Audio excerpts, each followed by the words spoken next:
점심시간 평소와 다를 것 없는 어느 날, 청년 상인 셰프는 주방에서 신중하게 칼질을 하고 있었다.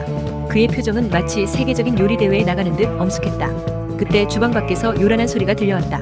웬일인지 7명의 손님이 한꺼번에 들어온 것 아닌가. 평소 한두 명씩 조용히 들어오던 손님들만 보던 셰프는 순간 당황했다. 단체 손님 7명. 이건 그에게 거의 50명 단체만큼이나 충격적이었다. 곧장 그는 한숨을 내쉬며 키오스크에 딱 붙은 공지사항을 손가락으로 가리켰다. 주문이 밀려 접수하지 않습니다. 누가 봐도 주방에 들어가 봐야 할 상황인데 셰프는 그 앞에서 살짝 비장하게 미소를 지었다. 좋아, 오늘도 예술을 보여줄 때가 왔군. 주방에 들어간 셰프는 일단 수프부터 시작했다. 서울의 유명 호텔에서 배운 비법대로 육수를 정성스럽게 끓였다. 그리고 스테이크를 굽기 시작했다. 그를 본다면 마치 마에스트로가 지휘하는 듯한 모습이었다. 스테이크는 완벽한 온도에서 육즙이 터지고 아름다운 자태를 뽐내며 접시 위에 내려왔다. 15분 경과. 완성이다. 셰프는 첫 번째 스테이크를 자랑스럽게 손님에게 내밀었다. 미어캣처럼 기다리던 손님 앞에 조심스레 작품을 내려놓았다. 하지만 첫 번째 손님은 웃으며 말했다. 다른 스테이크가 나오면 같이 먹을게요. 셰프의 얼굴이 살짝 굳었다. 다 같이 먹겠다고. 그는 기계적으로 웃으며 다시 주방으로 들어갔다. 그리고 다시 수프부터 시작했다.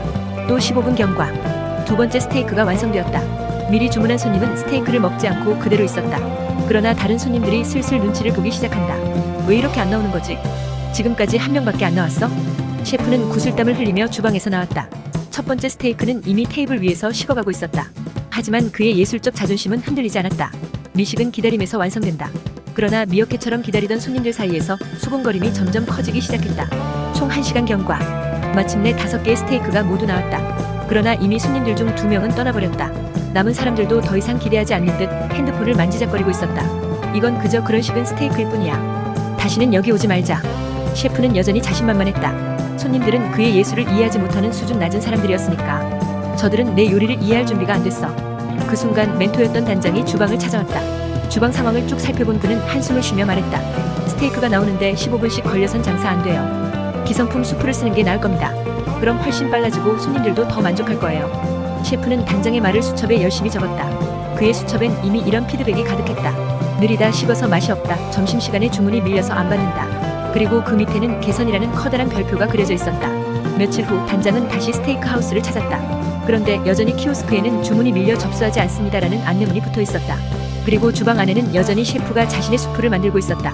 단장을 보던 다른 청년 셰프가 어깨를 으쓱하며 말했다. 저 친구는 뭐든지 열심히 적어요.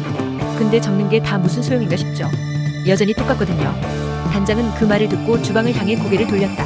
주방 안에는 혼자 자신의 요리에 몰입한 채 작품을 만들고 있는 셰프가 보였다. 그의 셰프 부심은 변하지 않았다. 홀에는 여고생 4명이 앉아있었다. 핸드폰을 만지작거리고 있던 그들 중 한 명이 말했다. 괜히 왔어.